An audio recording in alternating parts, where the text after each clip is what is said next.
السلام علیکم ورحمۃ اللہ وبرکاتہ۔ وعلیکم السلام ورحمۃ اللہ وبرکاتہ۔ میرا نام ثانیہ ہے اور میں علم و آداب کی ایک طالب علم ہوں۔ سب سے پہلے تو میں اپنے اللہ سبحانہ و تعالیٰ کی بہت زیادہ شکر گزار ہوں کہ میرے رب نے مجھے موقع دیا اس دین کو سمجھنے کے لیے۔ اس کے بعد اپنے والدین کا، جنہوں نے مجھے اس ادارے میں بھیجا، اس بہترین ادارے میں جہاں کہ مجھے میرے دین کو سیکھنے کا موقع ملا۔ اور دوسرا میں بہت شکر گزار ہوں اپنی سریا میم کی، جو کہ ہمارے استاذہ محترم ہیں، جو کہ ہمیں یہاں پر اسلام کے ریلیٹڈ پڑھاتی ہیں۔ تو کرنے جا رہی ہوں تو یہ حضور پاک صلی اللہ علیہ وسلم کی بہت خوبصورت حدیث ہے، نہایت مختصر حدیث، بہت ہر لحاظ سے خوبصورت، جو کہ الدین نصیحت ہے، جو کہ اس کا مطلب ہے دین خیر خواہی کا نام ہے۔ تو اب یہ ہم جانتے ہیں کہ دین خیر خواہ ہے، لیکن کیسے ہے دین ہمارے لیے؟ ہمیں یہ پتا ہے کہ ہمارا دین اسلام ہے۔ اب خیر خواہ کا مطلب ہوتا ہے کہ ویل وشر ہونا، بہت یعنی کہ ہمارے لیے بہترین ہونا، ہمارے لیے بہتری اگر ہمارے لیے کسی چیز میں ہے تو ہمارا دین ہے۔ فار ایگزامپل اس میں ایگزامپل دیتی ہوں کہ جیسے کہ ہمارے پیرنٹس تھے، وہ اپنے بچے کے لیے، اپنی اولاد کے لیے ہر چیز کو بہترین سے بہترین بناتے ہیں۔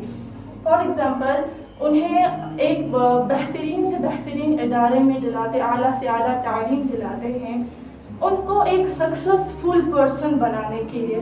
جو ہمارے والدین ہیں وہ ہمارے لیے خیر خواہ ہے، اپنے اولاد کے لیے وہ خیر خواہ ہے۔ اسی طرح جو ہمارا دین ہے یہ ہمارے لیے کتنا خیر خواہ ہے، اس بات کو ہم بہت ہی خوبصورت انداز میں سمجھنے جا رہے ہیں۔ تو اب دین خیر خواہ ہے تو کیسے ہے؟ دین خیر خواہ جو شخص اس دین پر چلتا ہے، اپنے دین پر چلتا ہے، تو وہ شخص ہر طرح سے خیر ہے اس کے زندگی میں، اس کے قدم قدم پر خیر ہے۔ یعنی کہ جو انسان دین پر چلتا ہے، جو شخص دین پر چلتا ہے، سب سے پہلے بات یہ ہے کہ اللہ سبحانہ و تعالیٰ اس سے متاثر ہوتے، اسے پسند کرتے ہیں۔ اور دین پر چلنے کی بات یہ آتی ہے کہ ہم کیسے دین پر چلتے ہیں۔ عام انسان جو ہے نا وہ دین پر نہیں چلتا، وہ ڈسپلن جو ہے فالو نہیں کر پاتا، جو ایکچوئل ڈسپلن ہے دین پر چلنے کا۔ تو دین پر چلنے کا موقع، دین پر چلتا ہے وہی انسان جسے اللہ سبحانہ و تعالیٰ پسند کرتے ہیں اور اسے موقع دیتے ہیں کہ اے بندے تو میرے دین کو سمجھ۔ اب دین بہتر کس کے لیے، خیر خواہ کس کے لیے ہے؟ اللہ سبحانہ و تعالیٰ کے لیے، اللہ کے رسولوں کے لیے، کتابوں کے لیے اور مسلمانوں کے لیے۔ تو اگر ہم اس دین کو دیکھ کر اپنی زندگی گزاریں گے تو دین پر چلنے سے جو ہے ہمیں ہمارا رب ملتا ہے۔ تو گویا کہ جب ہمیں ہمارا رب ملتا ہے تو دنیا کی ہر چیز مل جاتی ہے۔ جس نے اپنے رب کو پایا اس نے دنیا کی ہر چیز پا لی، جس نے اپنے رب کو کھویا اس نے کیا ہی پایا۔ تو زندگی کا جو سب سے پہلا مقصد ہے دین خیر خواہی تو ہے ہی، لیکن اس دین پر کیسے چلنا ہے، دین خیر خواہ ہے یہ ہمیں پتا ہے، اب ہم نے یہ جان لیا۔ لیکن جب ایک انسان دین پر چلتا ہے اس کو خیر خواہی، اب خیر خواہی کا مطلب کیا ہے کہ خیر چاہنا۔ مسلمان بھائیوں اور مسلمان بہنوں سے کہنا چاہتی ہوں کہ آج کی جو نیو جنریشن ہے، جو یوتھ ہے ہمارے، وہ یہ سوچتے ہیں کہ اگر ہم دین پر چلیں گے تو ہماری ساری ہم جو ہے سادگی میں چلے جائیں گے، ہم ماڈرنائزیشن میں، ہم ماڈرن ورلڈ میں بڑھ ہی نہیں پائیں گے۔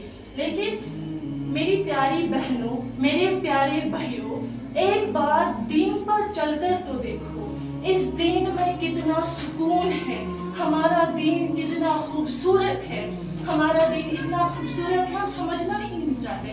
ہم نے اپنے دین کو اتنا مشکل کر دیا ہے کہ ہاں اب ہمیں نمازیں پڑھنی ہے، بہنوں کے لیے ہمیں اب پردہ کرنا ہے، لیکن میں اپنی بہنوں سے یہ کہتی ہوں کہ پردے میں انسان قید نہیں ہوتا بلکہ ہر چیز سے آزاد ہو جاتا ہے۔ پردہ ایک مومنہ کے لیے اس کا تاج ہوتا ہے، اس کی عزت ہوتی ہے۔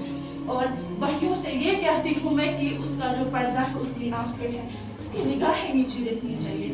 تو اگر ہم دین پر چلیں گے تو دین پر چلنے سے کوئی بھی انسان پیچھے نہیں سکتا, کوئی بھی ناکام نہیں ہو سکتا. میرا ماننا ہے کہ جو عزت دین میں ہے وہ کسی بھی چیز میں عزت نہیں ہے, کیونکہ یہ اللہ سبحانہ و تعالیٰ کی اتنی خوبصورت چیز ہے. تو ظاہر سی بات ہے اس میں ہمیں عزت مل ہی جاتی ہے, چاہے وہ ہمیں دنیا میں بھی عزت ملتی ہے اور آخرت میں بھی عزت ملتی ہے. میں جتنے بھی یہاں پر ہم بھی یہاں پر پڑھتے اور اپنی بھائی بہنوں سے یہ کہتی ہوں جو دیکھ رہے ہیں میری ویڈیو, وہ بھی اس علم و ادب اکیڈمی میں آئے. یہ کشتواڑ کی پہلی ایسی اکیڈمی ہے جہاں پر اللہ سبحانہ و تعالیٰ کا علم ہمیں سکھایا جاتا ہے.